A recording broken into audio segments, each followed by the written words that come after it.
Right, good evening. I'm Councillor Steve Cremoyson, the chair of the forum, and I'd like to welcome everybody to this meeting of the Kings Barton Forum on Thursday, the 13th of October 2022.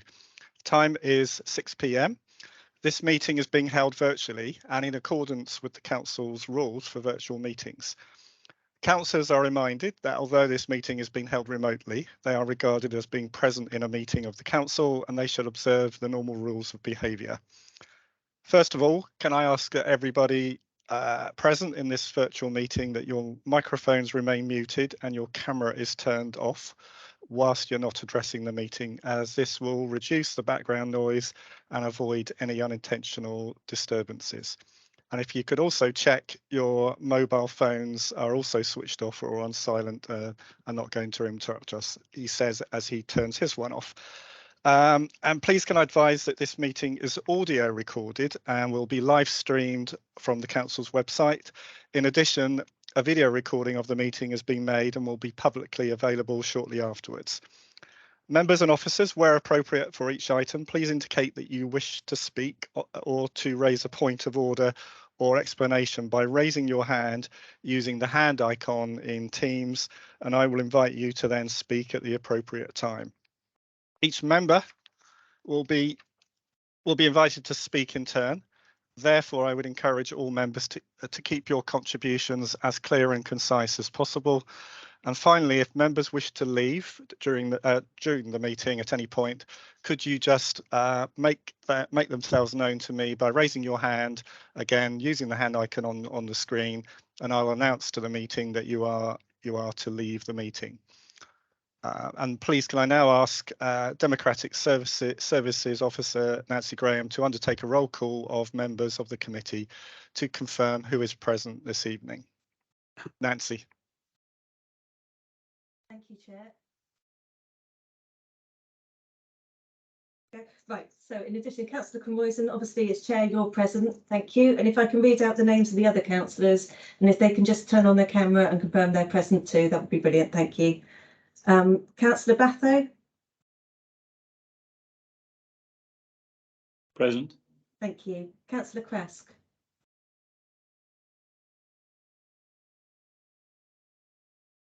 Present. Thank you. Councillor Godfrey. I'm present. Thank you. Councillor Porter.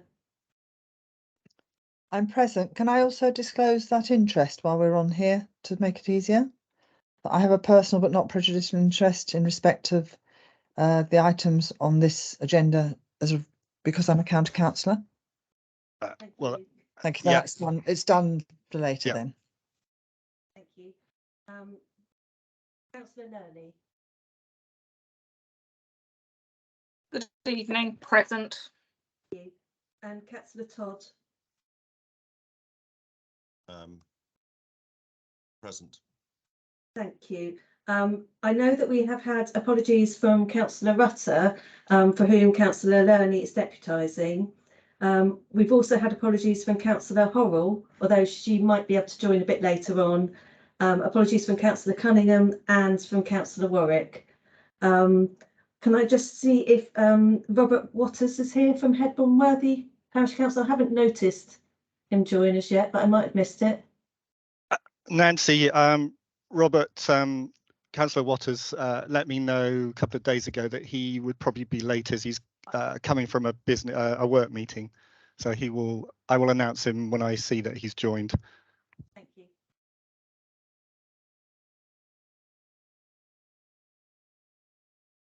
And Nancy, are you going to move on to the officers present list as well? Yes, I will do. Thank you. Okay. Present this evening, we have Naomi Arnold, who's the Senior Planning Officer for Kings Barton. Julie Pinnock, who's the Service Lead Built Environment. And myself, Democratic Services Officer. Did you want me to note that we've also got two representatives from Carla here? Of course, yeah. We've got Viv Hill and Ian Curry. Thank you, Nancy. And well, we've also got the two representatives from the Residents Association, who are Mike Slynn and Nigel Palmer. And I think that's everybody, but please shout if I've missed anybody. Thank you. I'm having a quick scan down the list. I'm not seeing anybody else or any unknown name there. So I think you've got it spot on. Thank you, Nancy. Right. So you've gone through the apologies as you went through that.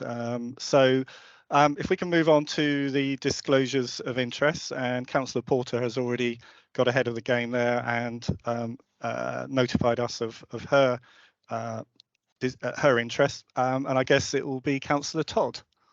No, I'm here as a representative of the County Council, and the County Council does not require the declaration of an interest as a City Councillor when you are working as a County Councillor. So for clarity though, I am both a City and a County Councillor, but I am here as a County Councillor, not a City Councillor.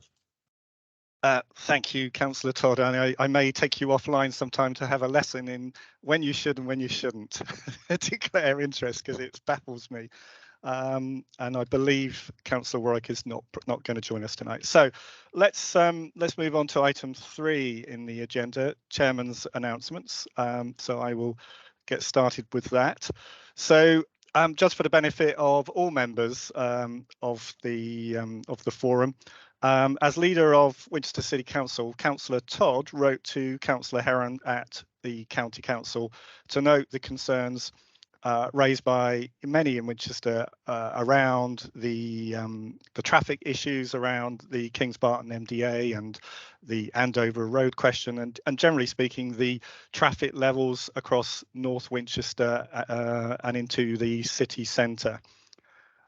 Specific mention was made of Winchester Avenue, and he also informed Councillor Heron at the County Council that the Kings Barton Forum brings together representatives of representatives of the community in the form of ward, parish and county councillors, along with representatives of the residents themselves, and really advising that the forum should be engaged in any plans that they may have to adapt any part of the if you like, the transport network in North Winchester. Additional forums that the county could engage with as part of their governance process would be the town forum and the parish councils of Headbourne Worthy and Littleton and Harestock.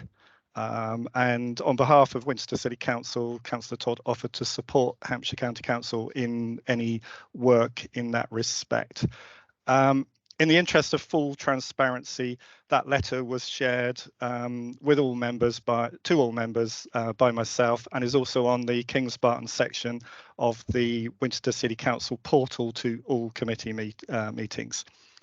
Second issue I wanted just to make visible publicly in this forum was that all ward councillors have been briefed by National Highways on their current thinking about the M3 Junction 9 at Winnell. This may, or to some people, may be clear what the connection is to the Kings Barton area, and others may not, but just to make that visible. I think I'd summarise it by saying that as long as they are continuing to update us, then we can sort of take it that the plan is progressing. And I think that will continue to be the case until such time as it isn't, when they may say we're not progressing it any further, and that might be at a point when a major funding decision has to be taken. That I think will be the time when real hard decisions have to be taken as to whether it is or isn't funded. And will be clearly subject to national level funding priorities. But for the time being, it certainly looks like the National Highways are progressing that project, and the longer it goes on, I think the more confident we can be that they are. It is a serious attempt to try and resolve some of the issues around that side, north and east side of Winchester. Third item is the Vice Chair and myself are grateful to City Council officers and Carla for meeting with us towards the end of September. The primary aim of that meeting was to just agree, how we could improve the availability of authoritative information related to the master plan, things like the connectivity on paths, documentation such as the play area, strategies and so on, so that we're able to have more productive conversations about matters on the development, and we can point the members of the public to specific pieces of documentation as and when issues are raised. Certainly from my point of view, I think I would say progress was made, and I think some of that will become apparent during this meeting, but it's an area that we'll need to continue to work on and try and see what we can do to improve the availability of the relevant information and the transparency with that. And I shall continue on to the next item in the agenda, which is public participation, unless there are any questions or comments that any members want to make, which you can make by putting up your hand in the Teams app. But I shall plough on unless you interrupt me now. So next item is public participation, which I would normally like to place in the agenda here if it was, if you like, individual members of the public who may just want to come and have their say. I think we've only just got, well, I say only, I don't mean to disparage Mike Slynn and Nigel Palmer, but I think from the habitual pattern here is that you like to stay through the whole meeting, in which case I think it would be more appropriate if we hear your piece after we've gone through the minutes and matters arising from that. So I'm just going to, unless you disagree, and put up your hand if you want to disagree, because you want to leave the meeting early, I'm going to move your contribution to after we have dealt with minutes and matters arising from that.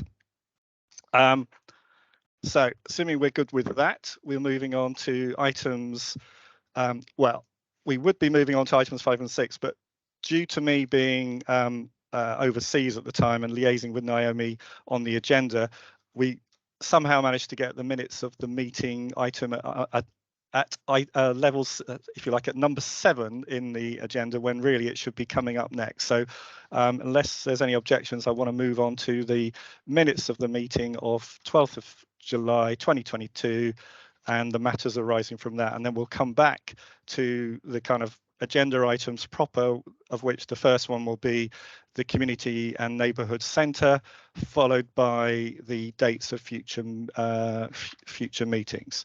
So let's go on to the minutes of the meeting of the 12th of July 2022, and I'm just getting my minutes out, and I just want to first ask if the members are agreed that these are a reasonable record of the discussion points of the last meeting. Could you all? Agreed. Thank you, Mike. Agreed. Thank you for helping me out, Mike. Anyone not agree? Okay, I've got a thumbs up from Nigel Palmer, and as I'm not hearing anyone say they're not agreed, then I'm going to take that as a yes, we all agree. I should say that actually I did note one mistake, which was actually correctly recorded. It was in the work plan for future meetings, and in the governance review section, it says proposed for a January forum meeting, which was the words that I actually used.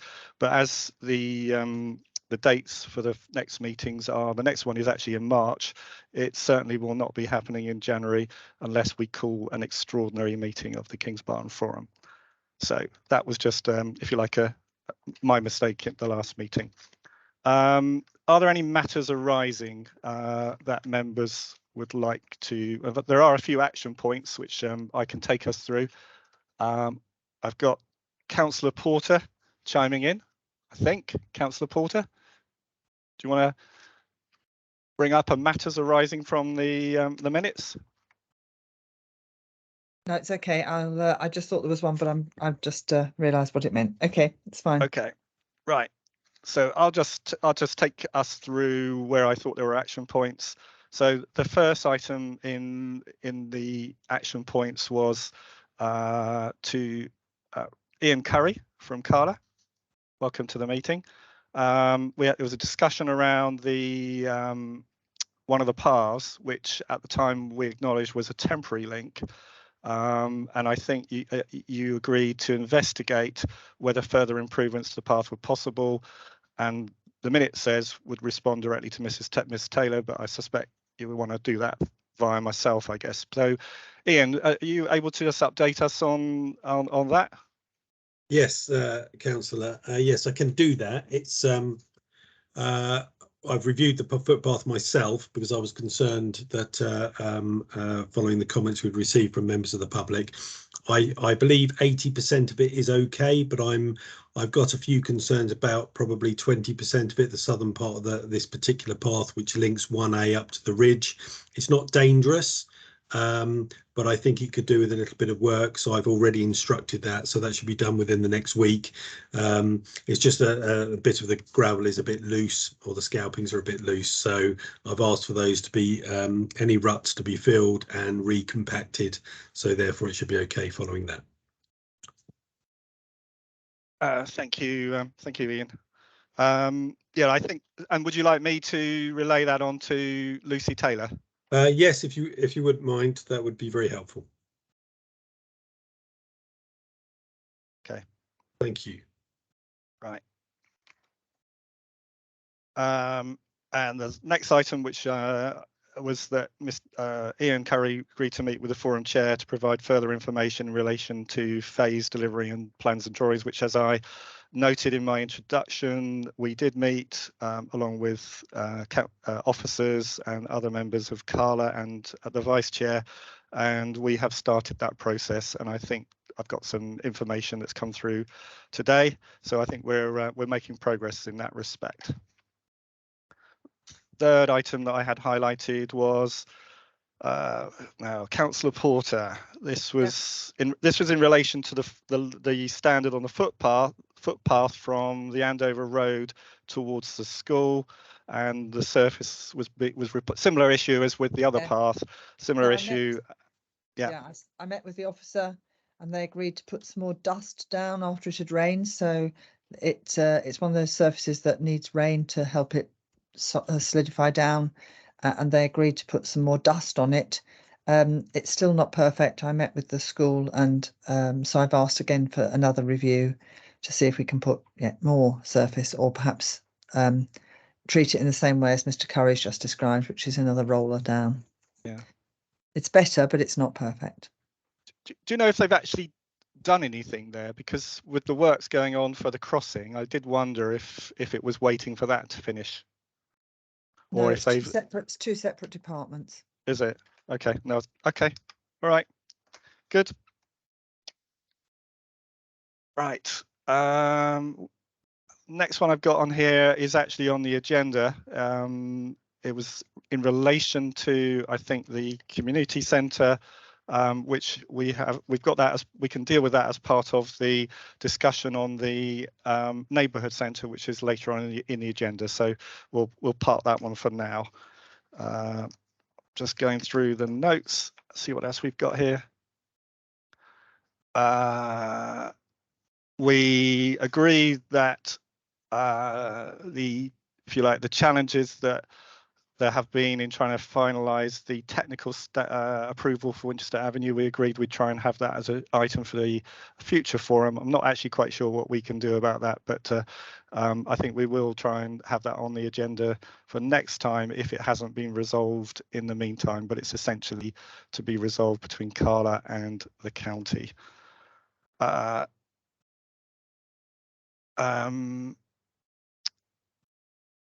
Now, there was a discussion around community meeting spaces. Ian, Mr. Curry, I think you said, according to the notes, you agreed to investigate further whether any additional space could be provided for community meetings. I feel like I know the answer to this, which is no. Yeah, that's correct. That's correct. Okay, and I think I can.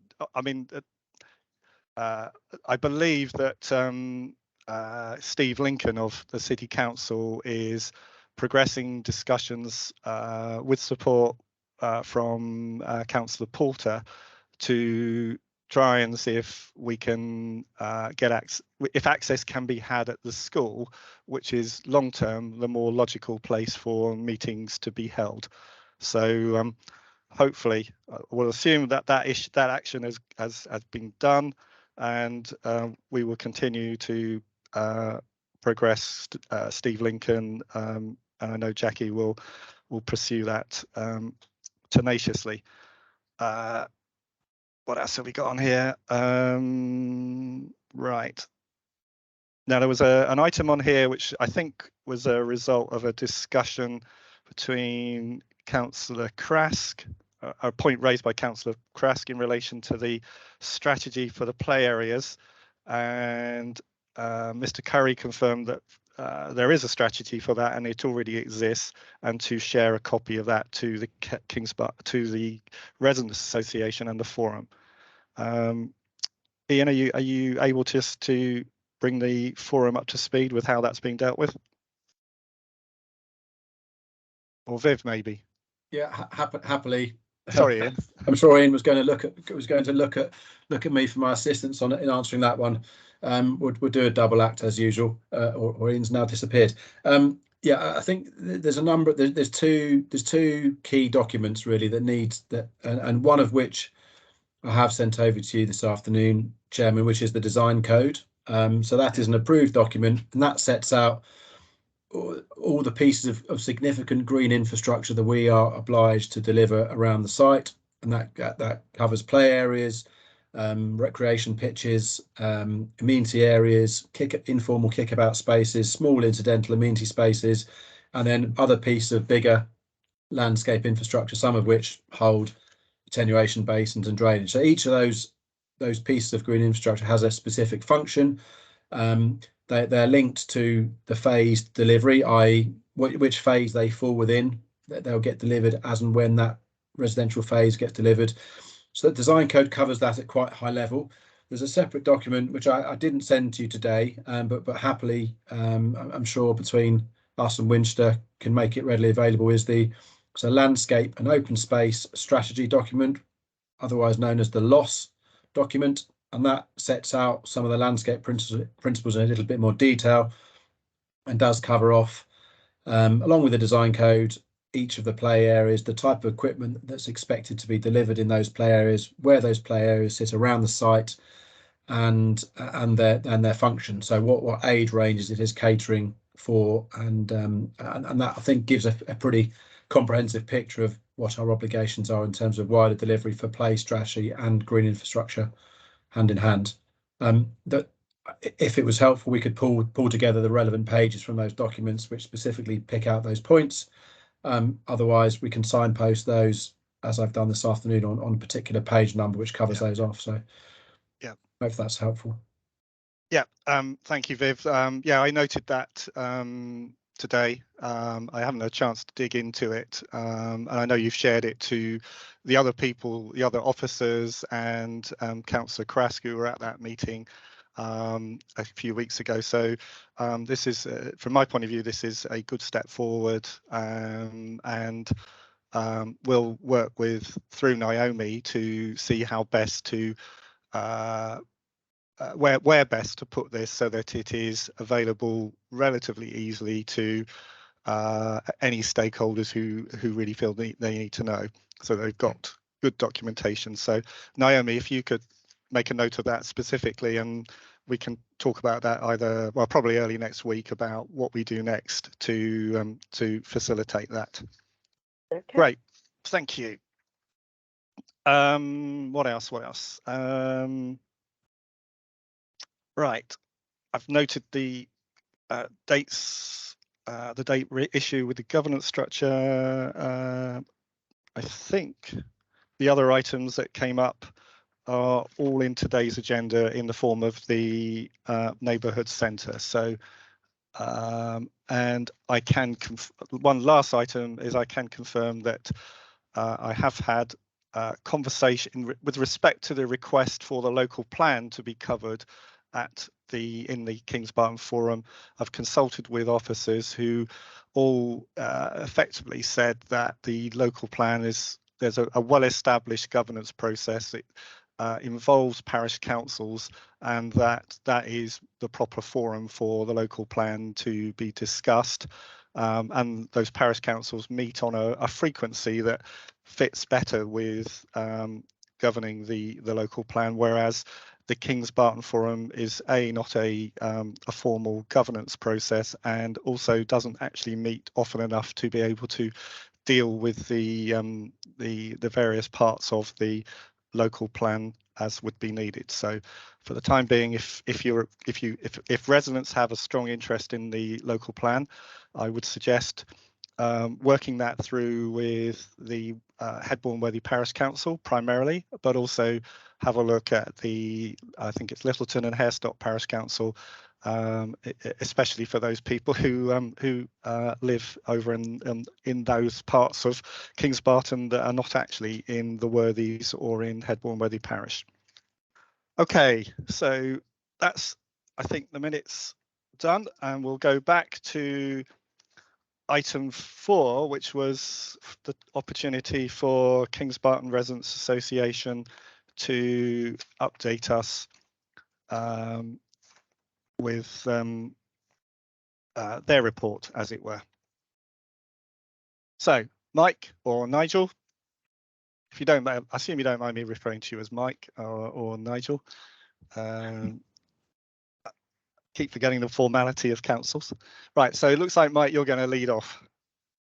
Yes, I'm sure I'll be helped out by Nigel. Could I just check with your colleague Nancy Graham whether the 2 notes that we submitted have been circulated? Because if they have, I don't need to go through things in detail. Hi, Mike. Yes, confirm they were circulated late this afternoon, and they're published on the website, so everybody can see them there. Thank you very much. So I really and if I could just butt in on that one, Mike. I mean, they're really helpful.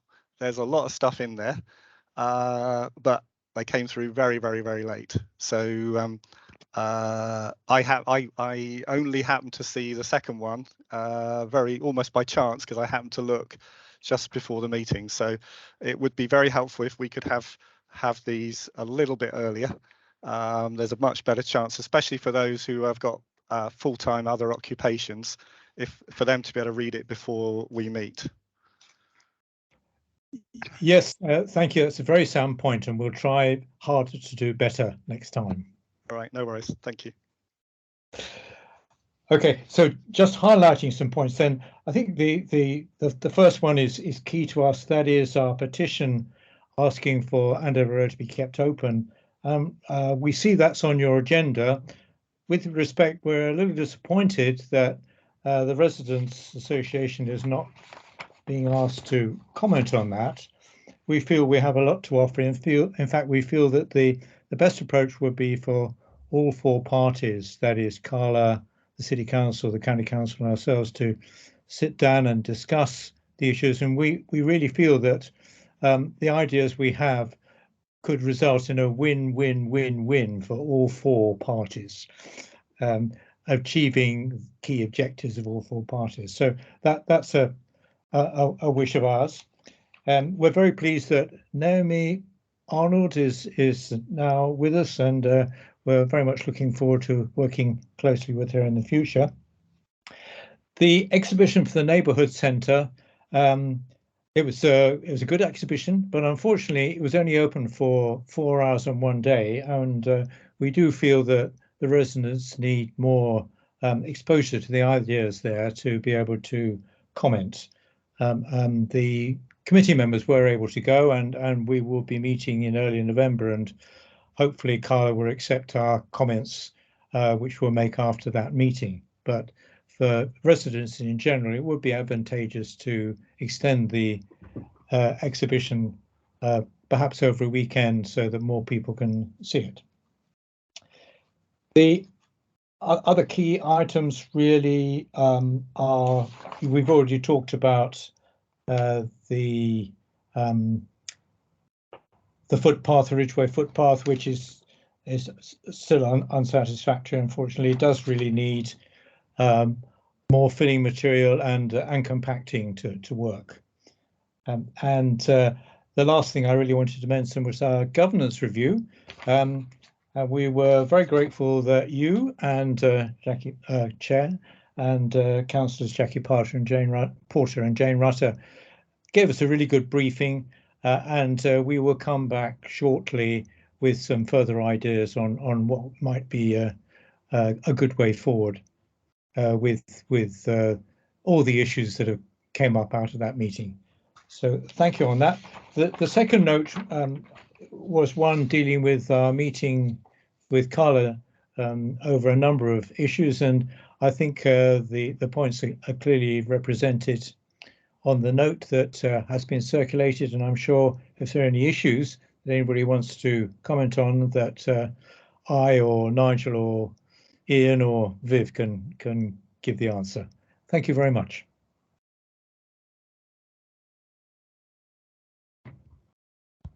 Okay, Mike, thank you very much for summarising that relatively quickly. Just to clarify for both you, Mike, and Nigel, the item on the agenda later that has got the title Andover Road is intended to be just a discussion about the response from the County Council, Councillor Heron's response, which has been shared around to all members, to in effect say, how do we interpret this? Who should, who needs to be, who do you guys need to try and liaise with to make your case? So so I'm not quite sure why you feel, I mean, hopefully you'll be willing to offer an opinion of what you think you should be doing next at that point. So you have as much involvement as I think you've asked for. Now, the other thing I wanted to just comment on is in your notes that you sent, it said the future options for Kings Barton include staying as part of, and gave a number of options. I want to just clarify the word. There should be a word "could" between those. What we were trying to do is explain what we think could happen, rather than what will happen. What will happen will be determined by the officers who will go through the governance process in the proper way, and we are just having a guess at what we think could happen based on what we've seen happen on other MDA, other areas where a governance review has happened. I'd be surprised if those options are not available, but I just want to be clear, it's our best guess rather than an assertion of what will happen. I'm seeing Councillor Todd's hand go up. Councillor Todd, what would you like to add to that? Yeah, one of those options is definitely not on the table, which implies that Kings Barton might have the opportunity to leave the Winchester City Council area, which is not going to happen because the City Council's boundaries are not changing. There's no plan to do that, certainly not to exclude Kings Barton while leaving the entire area surrounding it within the City Council area. I think that's meant to be a reference to the Town Forum area, which is the unparished part of the city. So that would be the option as opposed to leaving the City Council, which is, however people might feel about the topic, not on the table. And it would mean you had no bin collection either, so that would be sad as well. So thank you, thank you, Councillor Todd, for that correction. I hadn't interpreted it that way, but I can see how you could. But obviously, I was at the meeting and I knew what was actually said. But you are right that becoming part of the City Council is incorrect, because if it would be anything as an option, it would be joining in with the Town Forum. And that would be the level at which that would happen. It would be, yes, if you want to be strict about it, it would be becoming, becoming unparished and moving to be part of the Town Forum area, something like that. Yeah. But as I say, I'm sure the skilled officers will guide us all through that process, using the correct form of words at the time when we need to know the correct form of words. So thank you for that intervention, Councillor Todd. Right, where are we now? Having juggled the agenda a bit, I now need to just keep track and make sure we are in the right place. Okay, I think we can now move on to item 5, which was a discussion around the community and neighbourhood centre, where the scope of this discussion was just to give Carla a chance to, in this forum, describe the consultation process and what's in scope, what's out of scope, and sort of what happens next, what you're hoping to get from the community during the rest of the consultation process, and perhaps you can also clarify any dates in relation to that. So I don't know, Viv or Ian, are you able to just bring the forum up to speed? Yes, thank you very much, Chair. I'll just quickly summarise where we've got to, and the purpose of the revised consultation on the neighbourhood centre, it was twofold really. One, it was keeping residents informed of some of our design thinking, our processes, and what we're looking at. The scope of changes following the previously submitted reserve matters for all of the other neighbourhood centre mixed uses was really reflect on what we've designed previously and reflect on and putting our heads together as to how we think we can improve the public realm.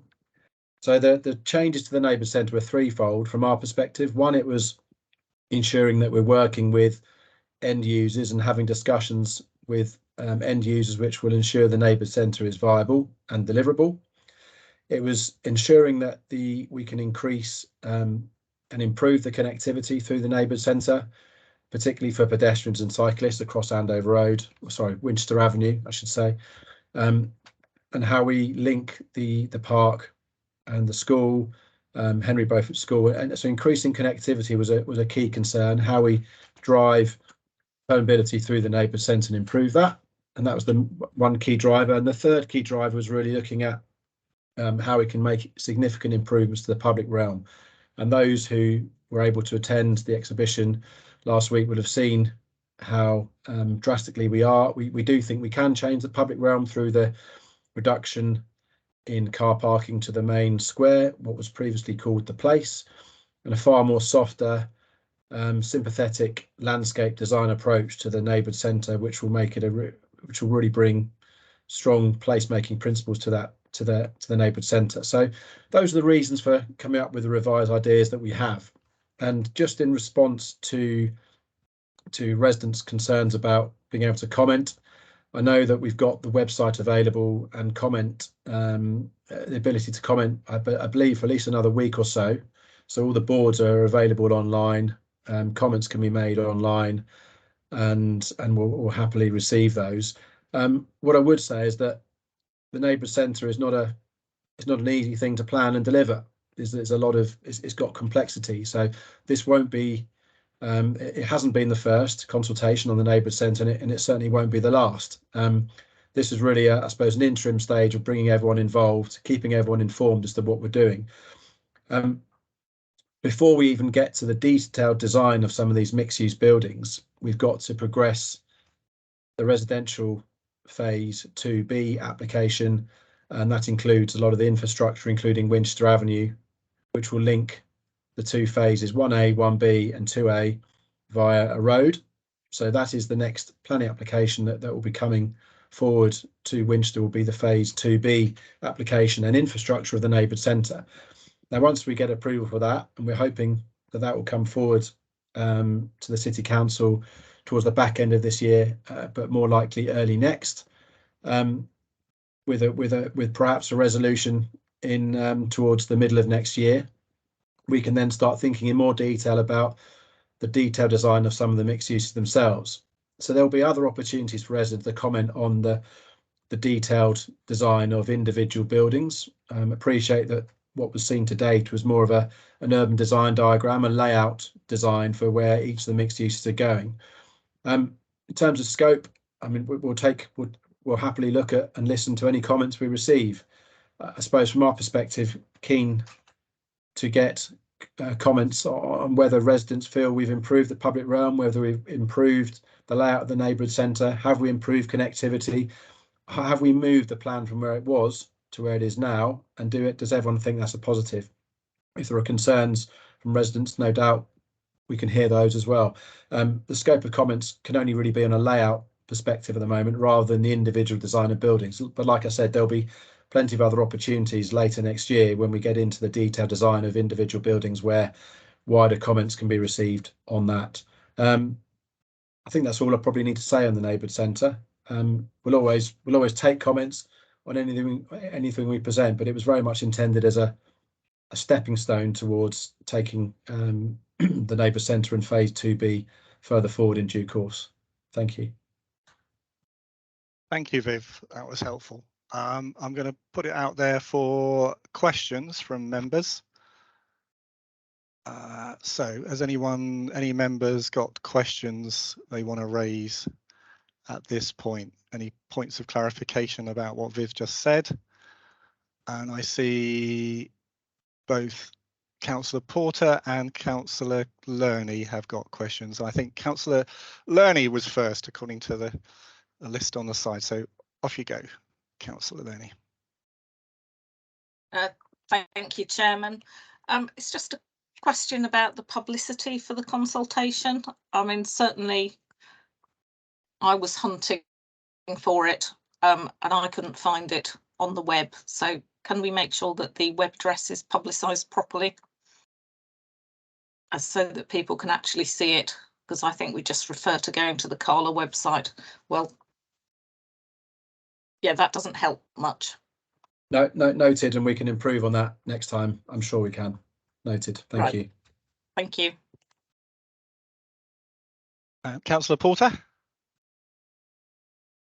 Mine was a similar point, actually, that the Carla website itself doesn't have a link to it either. So that basically offers you to sell you in a house. So actually it'd be really helpful if it did link from that. But also the Kings Barton Residents Association made the very good point that it's much easier to understand it if you're actually standing there talking to someone. Is there any possibility of having another weekend or an evening where you're showing it? Because it's really difficult for people to understand the principle of what you're trying to show there when you're looking on a computer. I completely agree with you, Councillor Porter, and if I had infinite time, I would be quite happily stand there and engage with residents and members on this subject. It is challenging from a time perspective to do that, and I do think that, like I said, this won't be the first or the last occasion where we'll be talking about the neighbourhood centre. No doubt there'll be other presentations where we can engage further with residents and council members on the scope of the neighbourhood centre and what it entails and what it's going to deliver. I think I just can't see how we could. I'm not sure we could offer to have another event where it's manned and stationed there with us in person. And I would say that actually the bulk of the comments on engagement that I got into wasn't really to do with the neighbourhood centre. It was more to do with other topics such as a play area in 1B or the Andover Road or other bits of green infrastructure. Actually, those I spoke to on the day were generally positive about what they'd seen, but there wasn't much engagement specifically on the content that we were presenting. So I think I felt the residents were using it more as a forum to discuss other issues with us, not the content. I accept that may well be the case. The online was adequate. The one I found really difficult to understand on the screen was the road layout page. It's very difficult to imagine where that sat within the total, and that for me was the one that perhaps long term we need to be understanding better, because it's about the way in which people move around that whole square as well. Precisely. But as a lot of people may well listen to this rather than just actually also take part as we are doing, would you like to just give the website address again for the consultation and the deadline? Do you know it? Can't believe you put me on the spot there. Let me come back and find it. It'd be useful to do it during this meeting, because actually Yes. the public would be able to then we know lots of people listen to this, so it'd be really useful. Give me 2 or 3 minutes. We'll find Thank I'll you. tell you what, I will help you out. I've got it in front of me. It is www. It's all right. www.carlaplanning.co.uk/Kingsbarton. So that's www.carlaplanning, one word that is, .co.uk/Kingsbarton. Kings Barton. And what's the deadline, Steve? Oh gosh, now you're asking me. Wednesday, the 19th of October. That's very helpful. Thank you. Right. Now I'm not sure of the protocol here, but I'm going to open the floor now to Nigel Palmer. If you could keep your questions brief, Nigel. Not sure of the protocol here. Is it supposed to be only members? But I guess it's my discretion. I wasn't sure of the protocol either, so thank you very much. Yeah. Let me just do a brief couple of comments. Yeah. Firstly, to Viv, thank you very much for putting on the exhibition in the first place. I don't think anybody has actually thanked you, Carla, for doing it, taking the trouble and the time to actually do it, which is great. And it did go down very well. We've had some feedback from some of the residents that managed to make it to the exhibition itself. I think the first thing was the 19th. I believe you were saying you were going to extend the date to the 21st. Was that correct? Yeah, I think my colleague, I spoke to my colleague Alison, and I believe that was, yeah, we're going to push that out further, and ultimately that's an easy thing for us to commit to. Doesn't really concern us to do that, so well, we can confirm that. Brilliant. Okay. And the second thing, just picking up on the point about the publicity. Obviously, we have our own routes. We have our social media. We have a email list and everything else. Would it be okay with Carla if we republish the links and possibly even the pack to our residents that we can get hold of, just to encourage them to give you feedback? Don't see why not. Brilliant. Okay, that's great. And just for my own clarity, I think you said the next step was to put planning permission in January-ish, end of the year, January. That's going to be around the infrastructure and the general layout more than anything else with the proposal.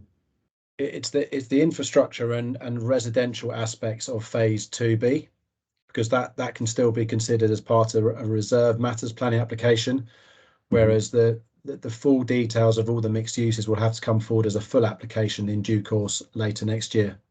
Right. Okay. It's just to get the publicity out to the residents right on what they think they can comment on and what they can't. So things around the shape, the form, the size of some of the buildings is going to be a later piece once you've got that initial structure in place.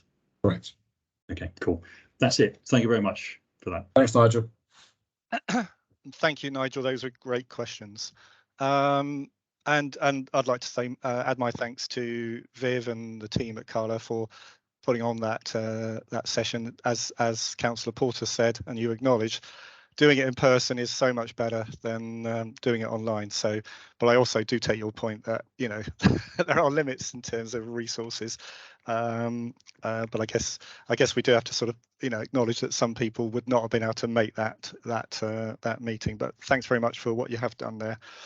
Okay, if there are no more hands up, I think we'll move on to item 6 on the agenda, which is to note dates for future meetings. Now, the next scheduled date for a Kings Barton Forum is the 14th of March 2023. So I'd put that in your diary. It's quite a long time from now. There is a possibility we may try and call an extraordinary meeting. Most specifically, I can think if we can persuade the County Council to come along and talk about effectively the North Winchester movement strategy and what they intend to do to address the concerns from across the area, then I think that would warrant setting up an extraordinary meeting if their timing works out as being sort of in January or perhaps early February. If it's later than that, then I think we'll end up moving that towards the March meeting. Okay. We've done item 7, which was minutes of the meeting. So now we need to move on to the next item in the agenda, which is, it's been titled Andover Road. That wasn't my intention, but my fault for not paying too attention to the title here.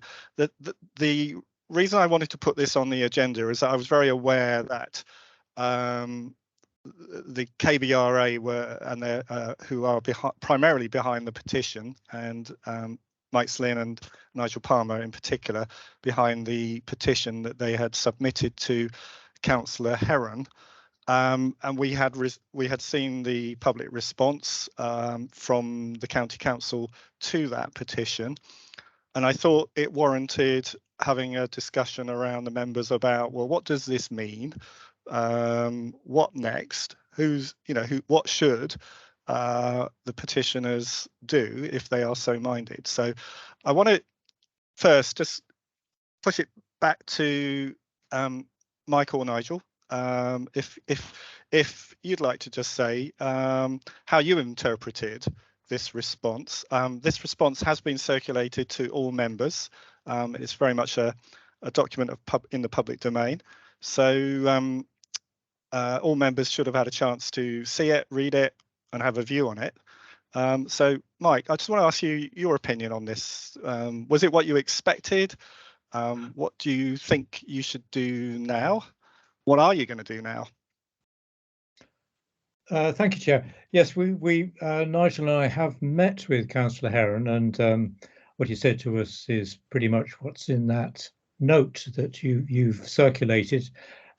What he did tell us was that he was hoping to have a meeting with the City Council and Carla, and subsequently a meeting with all four parties, where we could thrash out the issues and hopefully come up to what I was suggesting was a win-win-win-win situation where everybody achieves the key objectives that they want.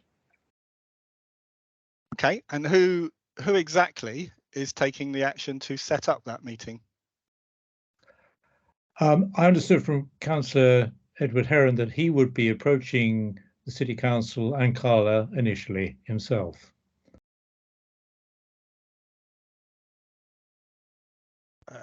Right, just making notes here. Okay, and are you comfortable that that is how you want to proceed, and that's you're comfortable with that course of action? We're in others' hands, so if that's the first step and that leads on to a second step where all four parties can meet, that will be a big plus for us. Yes. Okay, right.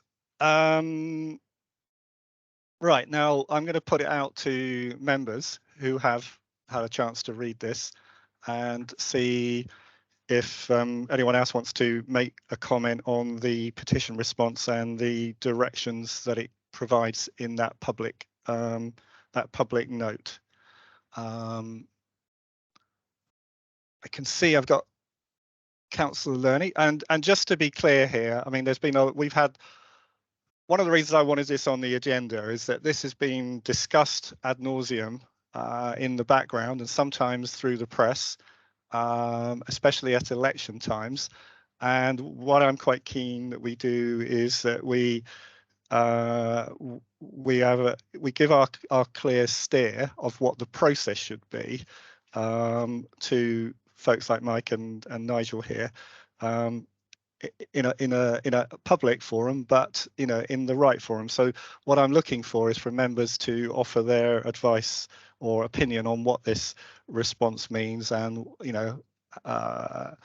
who effectively should be taking responsibility. And I'm quite keen to have a diversity of opinion.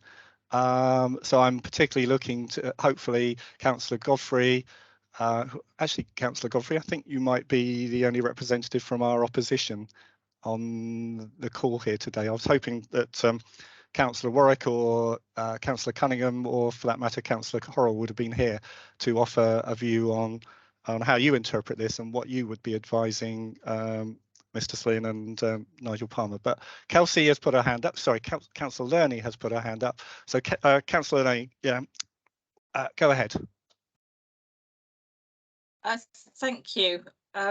I think the problem is that you can't consider the Andover Road in isolation without all the other roads in the area. I think there's a really strong groundswell of opinion building up that we do need a proper north of Winchester road plan, which deals with all of the issues, and not just those around roads, but also around cycling provision. Those walking and cycling routes are also really important.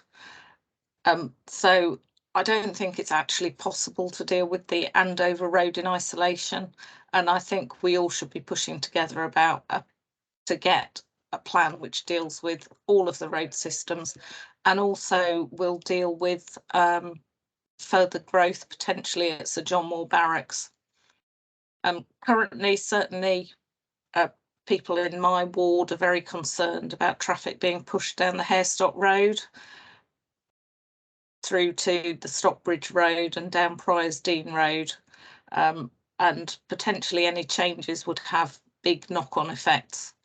I think we all know that the existing situation isn't satisfactory and that we need to look for change, but it is around making sure that we don't benefit one of our communities and effectively damage another one.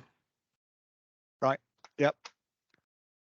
And with respect to that, if you like, that strategy for a North Winchester movement strategy, who is the body that is responsible for that? Just to, I mean, I think I know the answer, but just so that you could declare.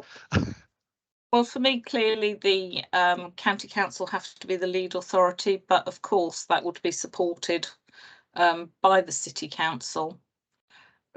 But that does need to be done before we start thinking about any planning matters as such. Yeah. Okay.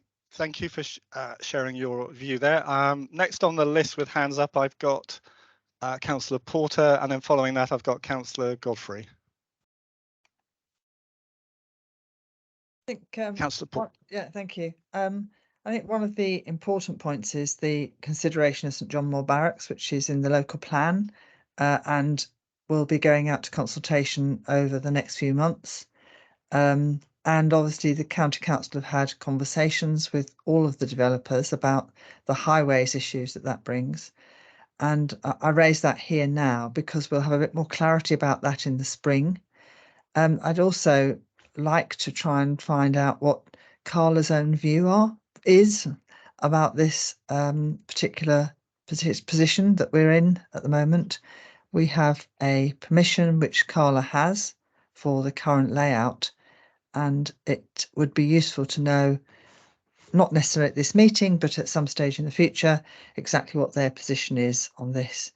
But I do agree that it's a whole North Winchester movement study revision, because I think the original plan was imagining that this would be the most northerly development in the city, and it's now pretty obviously not going to be the most northerly development. So I think it does need to be assessed, but only probably after we've been through the next phase of the local plan, which opens in early November.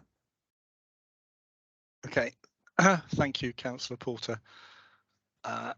Councillor Godfrey, you have the floor. Thank you. I wish I had control of my camera. Thank you for allowing me a few words. I don't think now is the time to discuss the rights and wrongs and merits or the pressures for the different potential solutions and the desires for change. I think that's been made very, very clear by residents tonight and in a recent very large survey and across many years. But what's proposed is not going to be satisfactory for the residents of Kings Barton. Councillor Heron's response, while being short of a Pontius Pilate approach, does indicate that their line is to put the decision firmly in the hands of the City Council and Carla. While I think that's not necessarily true, because it's the County Council who will have to deliver any change, I think it's important that the City Council, with the other parties, determine what is possible, because taking an attitude that making a change at this stage is insane is deeply insulting to those large number of inhabitants, residents of Kings Barton.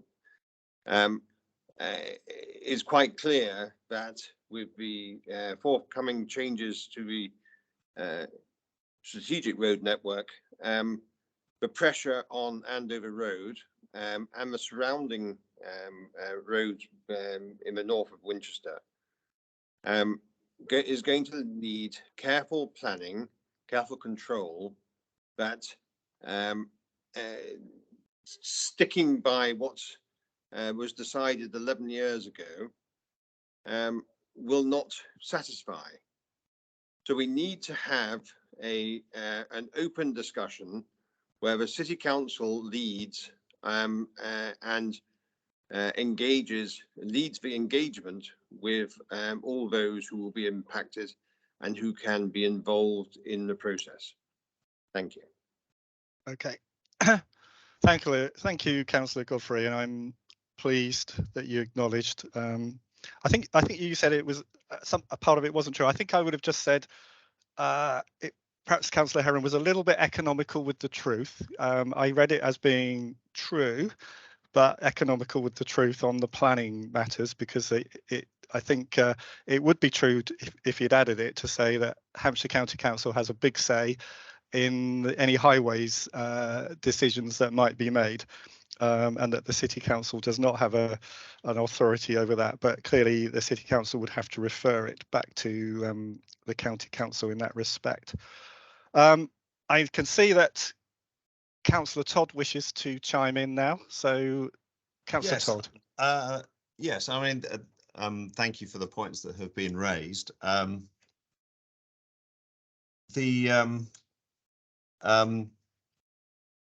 The interesting thing about this whole discussion is that the plans for North Winchester have always been seen as a plan for North Winchester. So if you look at the history of the decision making, I'd agree that I think the County Council are being a bit disingenuous here. They signed off in January 2011 in their statement of common ground on the current road network with Carla Holmes before the planning decision was taken. So before the planning decision was taken, the County Council had backed the realignment of Andover Road, and that happened before the City Council made its decision. And that's quite an important point in terms of sequencing. So the idea that somehow the City Council needs to sort things first and then go and talk to the county doesn't actually reflect what has happened in the past. The second thing is that the decision that was made by the Secretary of State in 2012 included a requirement to sort out the other roads near Kings Barton. So the specific designs for Andover Road and for Winchester Avenue were laid down, but also Carla was instructed to make funds available to adjust the roads to the east and the west of the site in order to change them to make them more suitable to account for the extra impact of traffic. And as far as I know, the County Council 10 years later has spent almost none of that money. I think they might have tapped into it in order to help fund the crossing that's been put in on Andover Road. But in terms of making the structural changes that were assumed and required as a part of the original discussion, they've done nothing on it. So even where they have had responsibility, they haven't done anything. I would disagree with Councillor Godfrey's characterisation of what I said. The quote I said, which I would stand by, and actually it appears that nobody in this meeting has disagreed with it in terms of the intent behind it, is the following: having two main roads running in parallel would be an act of insanity in terms of urban planning and traffic planning. You can't have both. That makes no sense at all. Now, what I'm hearing today is that it's the view of the Kings Barton Forum, the Kings Barton Residents Association, that they would like the Winchester Avenue not to go ahead in the form that was originally proposed as a main feeder road capable of taking all the traffic from the north. And that is how it was designed, authorised and agreed. And the county agreed that it was up to the spec, if built to that spec, to do that. And what I'm hearing is they're talking about a low traffic neighbourhood. I'm unclear to what level low traffic neighbourhoods, because they normally involve, they almost always involve some form of quite heavy filtering of traffic, effectively closing Kings Barton to through traffic by car, can often be quite controversial. So I think before knowing that that's definitely the settled will of everybody there, I think it is definitely an idea that would need to be explored. It would make sense for that exploration to go forward in a four-way conversation of the kind that's been talked about. But I think it would also need to be checked with residents, because the low traffic neighbourhoods are quite, it's quite a punchy type of intervention. It is not a name for an area where there's low traffic. It is a specific thing where you cut a rat run, and that means somewhere you would be closing the roads in Kings Barton in order to stop people being able to run from north to south, unless they were a bus or, you know, some other, a cycle, bicycle, or a pedestrian. And that has quite big implications for the urban centre. It has quite big implications for how people will live and move around in Kings Barton. So I think it would be something that would need a very full consultation and engagement programme before it happened. In terms of the other roads, I have the advantage as a county councillor of representing roads which have relatively high speeds and where people live relatively near to them, nearer than they do in Kings Barton. And I would not be as nonchalant as some people are as saying that when Kings Barton has been built out to 4,000, if Andover Road was still open, it could be kept in its current form, because that's the other option of the two roads in parallel discussion. If I speak, so my division is quite large, and I'm here speaking as a county councillor, and I have several roads in the division in its current form or its previous form, where you have relatively high speed roads with people living on them, and to put it mildly, they are not popular. You know, I think if people in Kings Barton were to go and speak to people in Oliver's Battery, for example, and ask what they think of Badger Farm Road going past, cutting their community off from the rest of the city, they would be surprised at quite how vehement the views were about it and about its role. Similarly, if you talk to people in Chilbolton Avenue about how they feel about a 40-mile-an-hour road going past their houses, now that the population there has doubled or trebled or quadrupled versus what it used to be, again, they would find that there were fairly forceful views expressed. So I would broadly then stand by what I said in my letter, which is I don't think any of the roads are fit for purpose in terms of how they're currently designed and spec'd if we look to the future. I don't think it will make sense to have the Winchester Avenue in its current planned form, which is engineered as a high capacity, relatively high speed road running through Kings Barton. I don't think that makes any sense.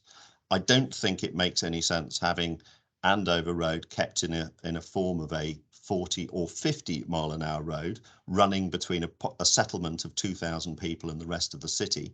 So we do need the county to step up and take a lead. And I've made it very clear to them that we will do whatever it takes to resolve this impasse and make sure that we have properly thought through, and it may need to be options or it may be a preferred solution that does something to address all the problems with all the roads that we have across the area, whether, yeah, so that would be my view. Thank you. There's one other quick question, which is, there's one thing that's been quite difficult, and this is putting another hat on as leader of the council, which is I can't find many records of how the discussions have gone on this in the past. Now, Stephen, Councillor Godfrey, was leader of the council between the 20th of May 2015 and the 11th of January 2017, and I would love to know what representations he made, what response he got, and what advice he could give me for the work that I'm sure he did on the Andover Road question at the time. Okay. Thank you, Councillor Todd. not sure, Councillor Godfrey, if you want to take that question. I don't want us to get into a political party political tit for tat, but as the question was put out I'm there, merely seeking his advice and guidance based on his experience. Only fair to give you the chance to respond. That's very kind. It's always nice to hear my voice. I can assure Councillor Todd that throughout my period as leader, and subsequently when Councillor Horrell was leader, we had extensive discussions with the then executive member for transport, Councillor Humby, and his predecessor, Councillor Woodward, about the options which were available at that time. This led to some changes to the phasing and the way that the reserve matters were brought forward.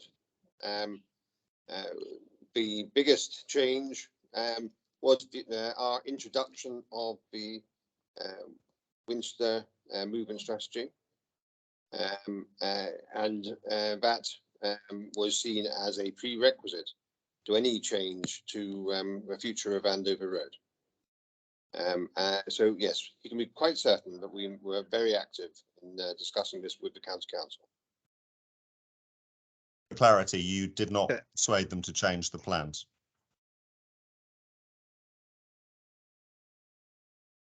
The plans were not at the point where they could be changed, but we made it.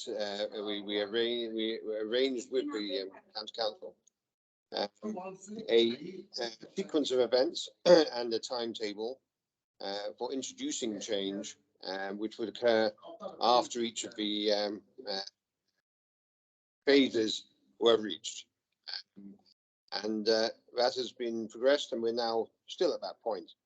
Our investment in the Winchester movement strategy was seen as an important prerequisite to ensuring that any changes which were driven by the Winchester movement strategy could then be used to deliver changes to the use of Andover Road. Okay, I'm going to jump in here and suggest if there's any great advice beyond that, we take that offline. I think what we've established here, thank you, Mike Slynn, for updating us, that Councillor Heron has said that he will be approaching Winchester City Council and Carla with a move, if I can put it that way. So at least we understand that Councillor Heron is taking responsibility.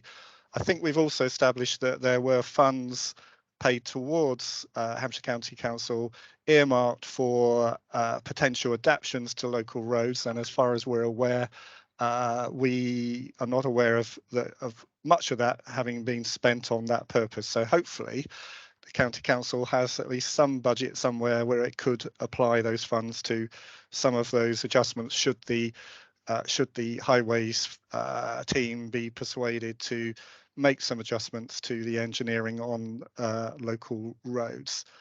I think just from myself, my read of the response to the petition, I would say it's been framed, as I said earlier in response to Councillor Godfrey. It's not that it wasn't true, I just think it was a little bit economical with the truth, meaning that some items were left out. I think it focused a bit on the planning side of things, when in fact, at least as important, if not more important, are the legal agreements between the county and Carla, where I think there are commitments and obligations in both directions that if there were to be changes, both those two parties would need to agree. Carla is a commercial organisation, not a political organisation. So if the local politics is wanting changes, then I think the appropriate thing to be doing is lobbying, as you have done, Mike Slynn and Nigel Palmer, is lobbying the political organisation that is responsible for the responsible party in that legal agreement. So that's my take on it. Hopefully that helps Mike and Nigel in your thinking about which way you may want to go to next. But let's hope that Councillor Heron comes through with his promise to you. Okay, I hope that was useful. I feel like this subject has been rumbling on for quite some time, as long as I've been involved in local politics. So hopefully by tabling it, we've actually got something out on the table. So let's move on to item number 9, which is the public open spaces that are in development. And really what I wanted just to hear here is the status in any negotiation for several different areas of open space, is an update on the status of those items. So that's the playground in 1B, which is, to my mind, quite well established. Then the status play area, and then the status on 2B, the green, and what the process is. And going to throw the ball over to Ian Curry, who has come onto screen, and ask if you could just give us a brief update. Thank you, Ian. Okay, no problem. Yeah, we start off with 1B. The play area is well established.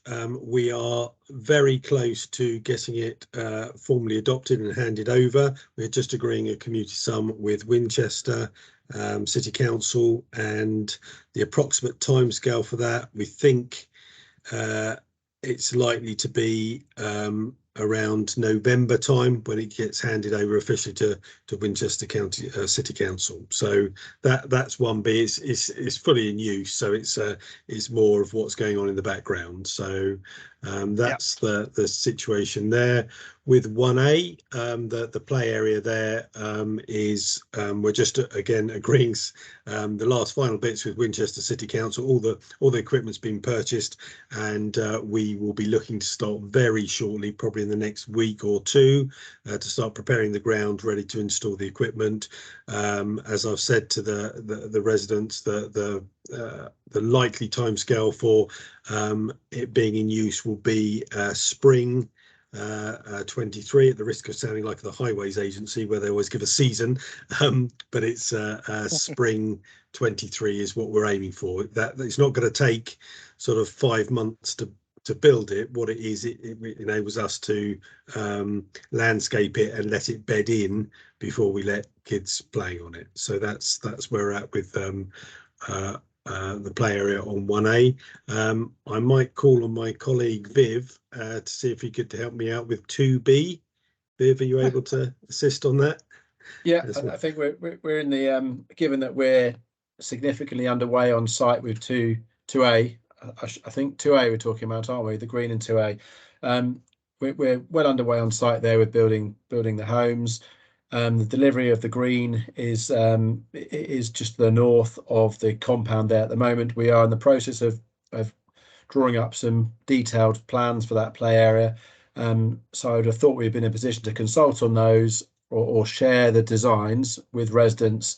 I'm quite happy to commit to by the end of this month. So I think if we said towards the end of October, we can share those plans for the play space on 2A.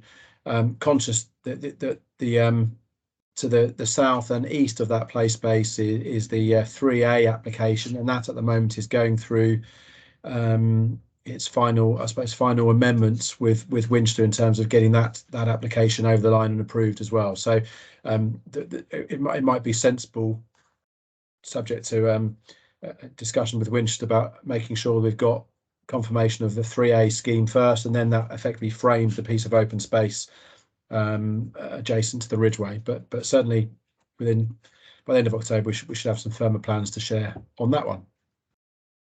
Excellent. Okay. Thanks, Viv. Have I got any questions for Carla on these items from anyone, for any members? I'm not seeing any hands going up, but I'll just give you a quick question, which may give someone a chance to articulate in their head what they want to ask. So I think you said in relation to 1A, there'll be a period of bedding in. I don't know if that means a period where it's finished but needs to settle, and whether that means it will be out, closed up with fencing for any time. Just in terms of managing expectations, Okay. So that people know that's what's got to happen. Is that the kind of thing you're thinking of? Yeah, when I say bedding in, I'm talking about more about the grass.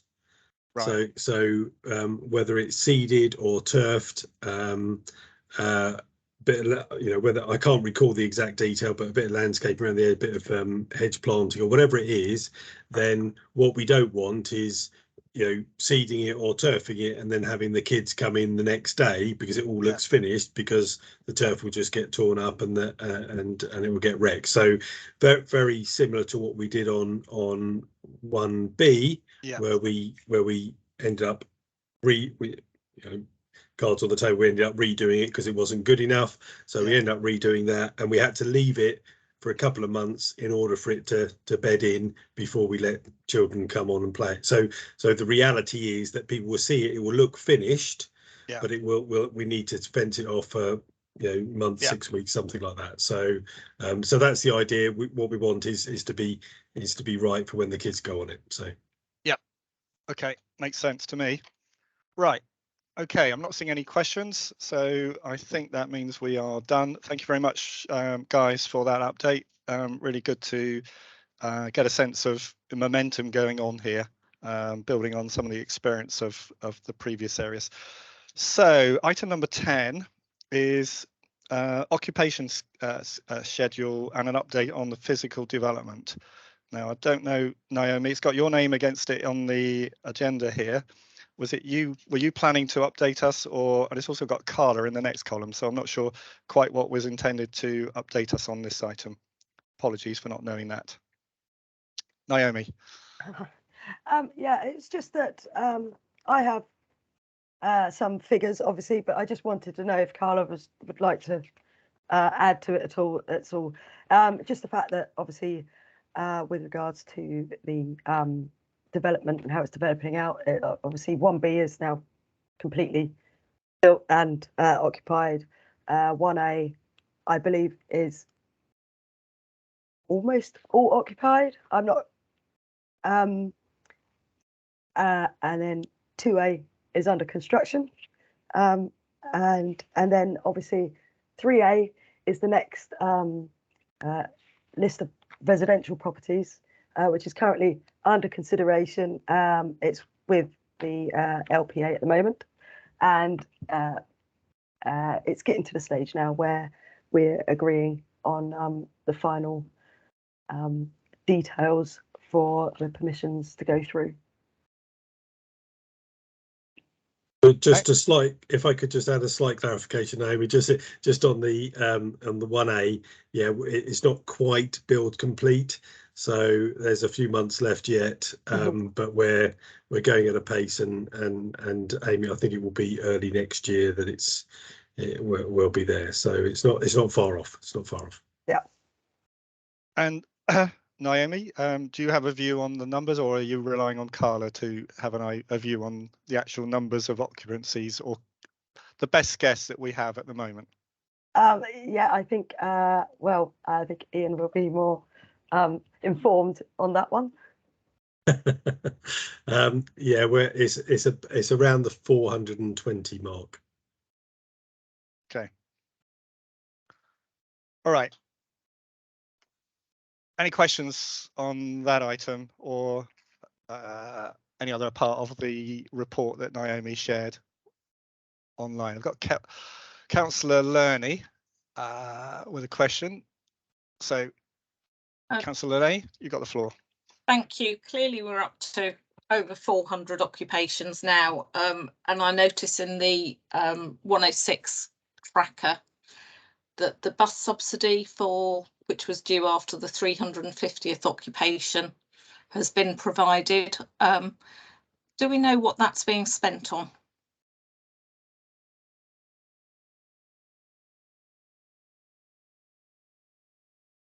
Yes, I do. I do. Do you want me to answer that, Steve, while Councillor Cromaison, while I'm just here? Yes, I was So, wondering who's going to know that, yeah, and I so, thought most likely you. From approximately March this year, a taxi service has been offered for the householders that are there.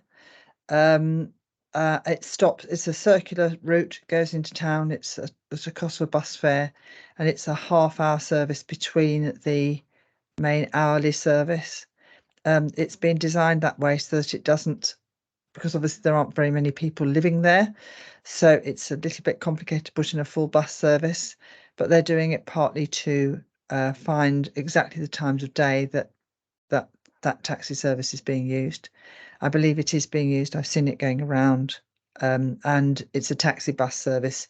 You book it, but nevertheless you can also catch it from Winchester back up into the site and back around again, and it goes actually into the development rather than just staying on the Andover Road. And we're hoping that once we've got a period of time, we'll know a little bit more about whether, and more residents that will know a little bit more. They were very reluctant to put a full service in because it was going to be spending an awful lot of the money, which actually we'll need as more people turn up on the site. I have to say it seemed a good idea. I don't know the current figures, but I do know that we get the updated every 3 months of how it's going, and it's regularly advertised within the Kings Barton.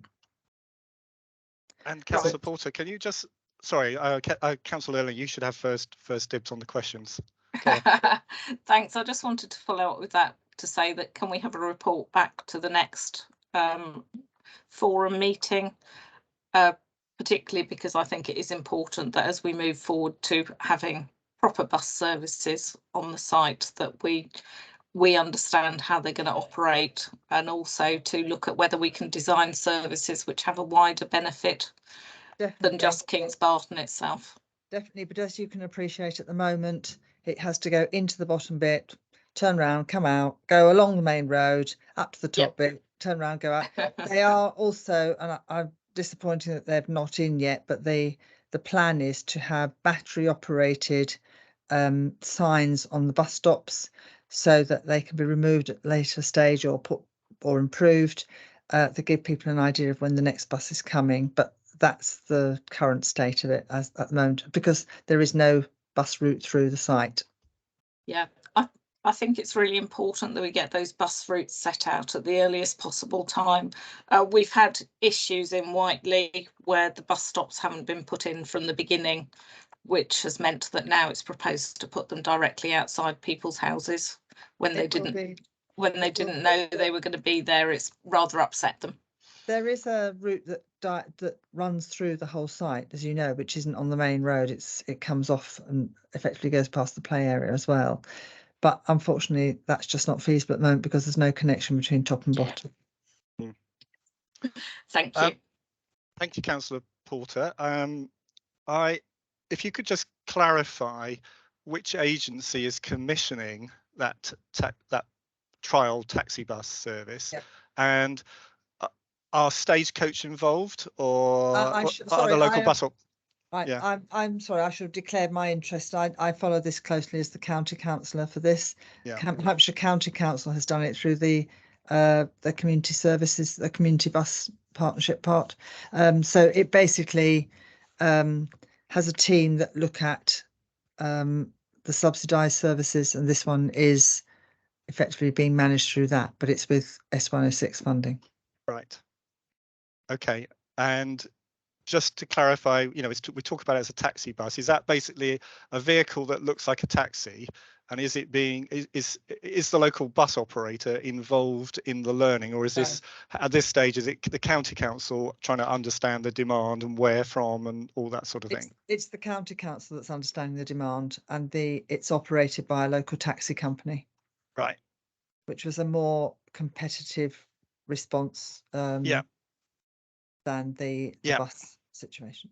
Okay, thank you for that clarification. I've got a question here from Councillor Krask. Over to you, Councillor Krask. Thank you, Chair. Just looking at the paper that came across from Naomi, very helpful in terms of the update on infrastructure and planning, Just looking at the numbers, I read 223 homes occupied in 1B and approximately 150 occupied in 1A, which comes to 373. Just heard 420. Just wondering what the forecast is, how's it tracking, and when we might hit 450 homes occupied, if that's something that can be understood. Thank you.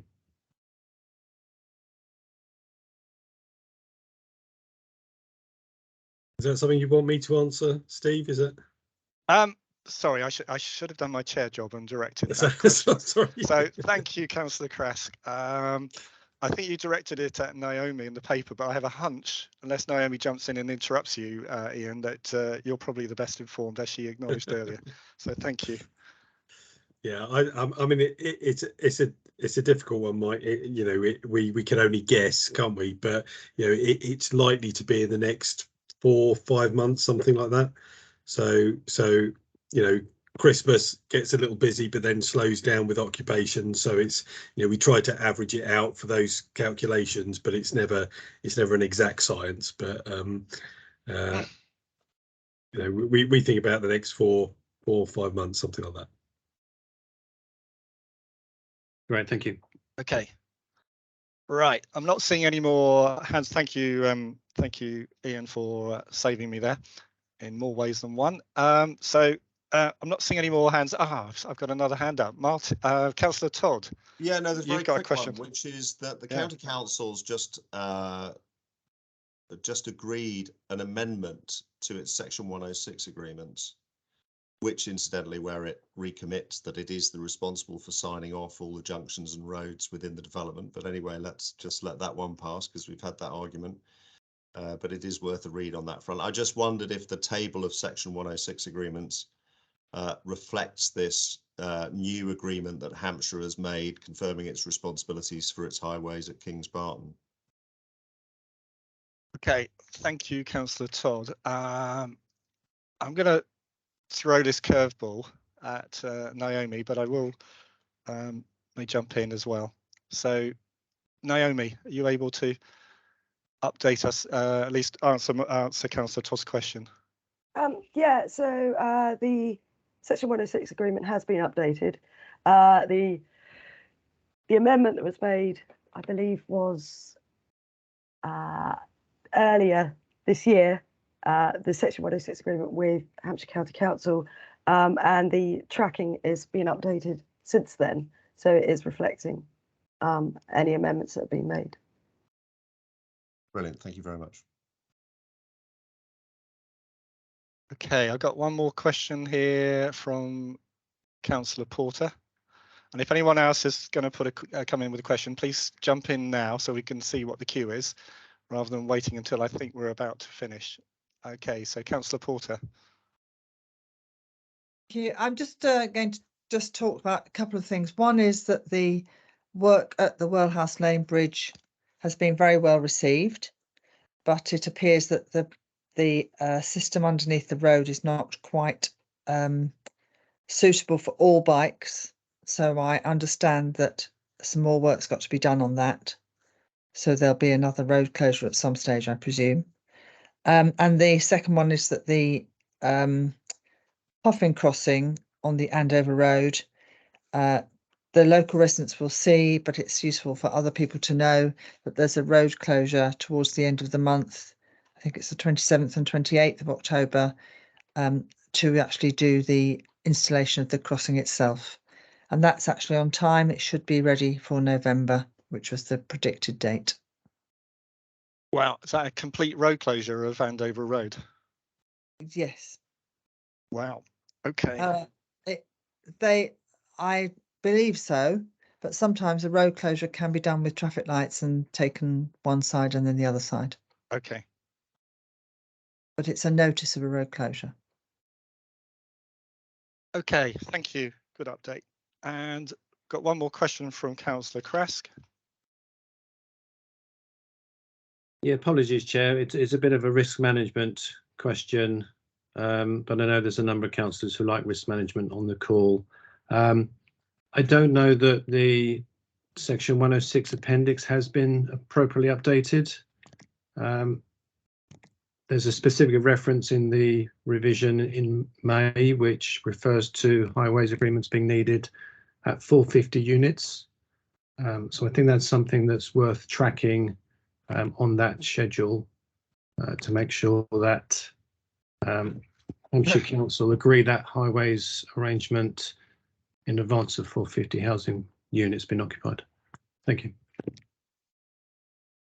Thank you, Councillor Krask. I think perhaps if you could just drop a short email to Naomi and copy to me, then we will try and follow it up and make sure that gets addressed fairly promptly. Thank you. Okay, I think we are through the agenda. I would like to, I think the next, I'll just remind everyone that the next forum, Kings Barton Forum meeting is on, or where is it? I think the 14th, is it the 14th of March? Just trying to find my notes, but it should be up on the portal. I think it's the 14th of March, so we've got quite a long interim period. As I mentioned earlier, if there's something comes up, particularly if the county wants to come back and consult with us regarding the North Winchester movement strategy, for want of a better phrase, then I will be looking to set up an extraordinary meeting so that we can facilitate that. I'd like to thank everybody for their contributions. Thank you to Mike Slynn and Nigel Palmer from the Kings Barton Residents Association for their inputs. Thank you to Carla, Viv and Ian and your team behind you for your inputs. Thanks to all members for showing up and asking questions and making contributions, and anyone who has helped me manage my way through this meeting. And obviously I will thank Naomi in particular, who helps keeps me on the straight and narrow, and Nancy for helping me with the preparation work for the meeting. So thank everybody for joining us, and until next time, we'll see you again. Good night.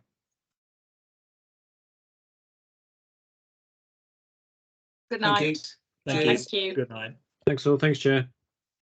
Thank you very much.